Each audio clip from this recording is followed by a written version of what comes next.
यक्षिणी का उल्लेख हमारे सभी प्रमुख धर्म ग्रंथों में मिलता है। रामायण से लेकर महाभारत तक तथा अन्य कई पुराणों में भी इनका माननीय उल्लेख है। कौन है यक्षिणी? कितनी शक्तिशाली होती है यक्षिणी? कैसे उत्पत्ति हुई थी इनकी तंत्र साधना में? क्यों इनका इतना महत्व है? आइए विस्तार से जानते हैं यक्षिणी के बारे में। फिल्म फ्रेंजी यूट्यूब चैनल में आपका हार्दिक स्वागत है। अगर आपको हमारी वीडियो पसंद आते हैं तो कृपया चैनल को सब्सक्राइब और वीडियो को लाइक करना ना भूलें। इससे हमें और भी अच्छा कार्य करने की प्रेरणा मिलती है। यक्ष और यक्षिणी उन दिव्य प्राणियों में से एक है जो ब्रह्मांड के विभिन्न क्षेत्रों में निवास करते हैं, देव की श्रेणी में आते हैं और इनके स्वामी कुबेर हैं। तंत्र साधना के विभिन्न ग्रंथों में साधारणतः 36 यक्षिणियों का उल्लेख आता है। इनमें से 4 यक्षिणियां पूरी तरह गोपनीय हैं।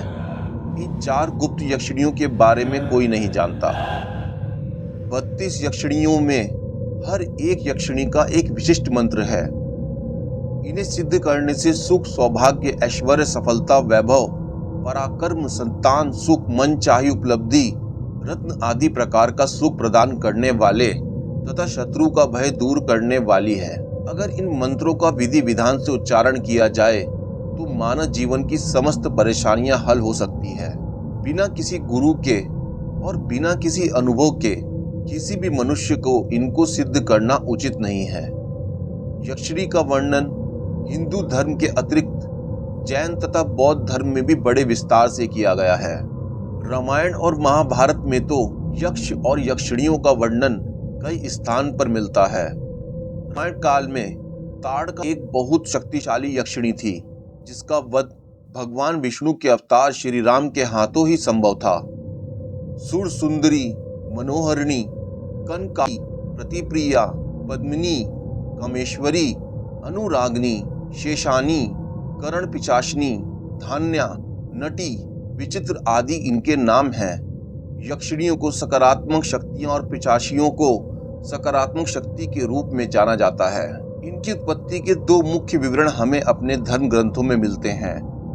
पहला रामायण के उत्तर कांड में हमें मिलता है। इनके अनुसार एक समय सृष्टि का निर्माण करते हुए जल की रक्षा के लिए ब्रह्मा जी ने अनेक जंतुओं को बनाया था।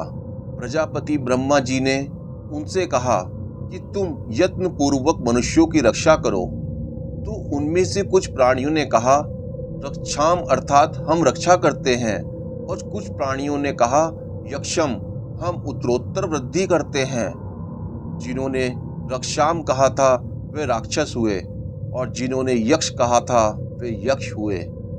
आगे चलकर ऋषि विश्वा ने 2 विवाह किए। पहली पत्नी का नाम केकशी था जिससे रावण, कुंभकर्ण, विभीषण आदि राक्षस उत्पन्न हुए, और दूसरी पत्नी एलविदा से यशो के स्वामी कुबेर उत्पन्न हुए। राक्षस मायावी थे, उनके पास मायावी शक्तियां थीं, और दूसरी तरफ यक्ष थे, उनके पास भी बहुत से जादुई एवं मायावी शक्तियां थीं। लेकिन दोनों में अंतर था कि राक्षस मृत्युलोक या पाताल लोक में ही रहते थे, वहीं यक्ष स्वर्ग तक जाने में सक्षम थे और वहां निवास भी करते हैं। इसलिए विभिन्न धर्म ग्रंथों में इनका वर्णन कई जगह पर हमारे त्रिदेवों तथा अन्य मुख्य देवताओं के साथ भी मिलता है। यक्षों ने ब्रह्मा जी से मांगा था कि ब्रह्मा जी उन्हें पूजन शक्ति प्रदान करें, जिससे वे लोग साधनाएं कर ऊर्जा तथा शक्तियों को अर्जित कर पाएं। इसी के फलस्वरूप यक्षों को तांत्रिक विद्या प्राप्त हुई, और यही कारण है कि यक्ष और यक्षिणी की पूजा विभिन्न प्रकार की साधनाओं में प्रचलित है। यक्षिणी की उत्पत्ति एक और पौराणिक कथा है जिसके अनुसार एक समय भगवान शंकर हिमालय पर्वत पर तपस्या कर रहे थे, तो देवी पार्वती अपनी सखियों के साथ मिलकर महादेव जी की सेवा कर रही थीं। ऐसा करने के पीछे देवी पार्वती का उद्देश्य प्रभु शिव को पति रूप में प्राप्त करना था। उस समय वहां देवराज इंद्र तथा अन्य देवों के कहने पर भगवान शिव की तपस्या भंग करने के लिए कामदेव पहुंचे। उस समय जब कामदेव ने भगवान शिव के ऊपर बाण छोड़ने की सोची तो जाने क्यों उन्होंने सोचा क्यों ना मैं ये बाण माता पार्वती पर भी चला दूं, ताकि उन्हें भगवान शिव को पाने की इच्छा और अधिक हो और वे और अधिक तपस्या करें। फिर कामदेव ने अपने बाणों का प्रयोग माता पार्वती पर कर दिया। देवी स्वयं प्राकृतिक होने से सब जानती थीं, इसलिए उन्होंने कामदेव के इस दुष्ट कार्य को क्षमा कर दिया। ताड़कासुर के वध के लिए भगवान शिव को हटाना अति आवश्यक था, क्योंकि उसका वध भगवान शिव की संतान के हाथों ही होना था।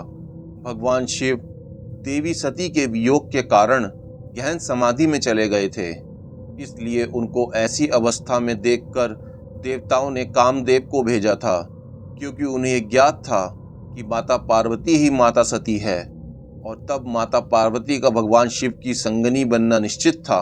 इसलिए जब कामदेव ने वह बाण छोड़े तो पार्वती जी क्रोधित अवश्य हुई थी, परंतु फिर भी मन ही मन उन्होंने कामदेव को क्षमा कर दिया, क्योंकि वे जानती थीं कि उसकी भावना गलत नहीं थी।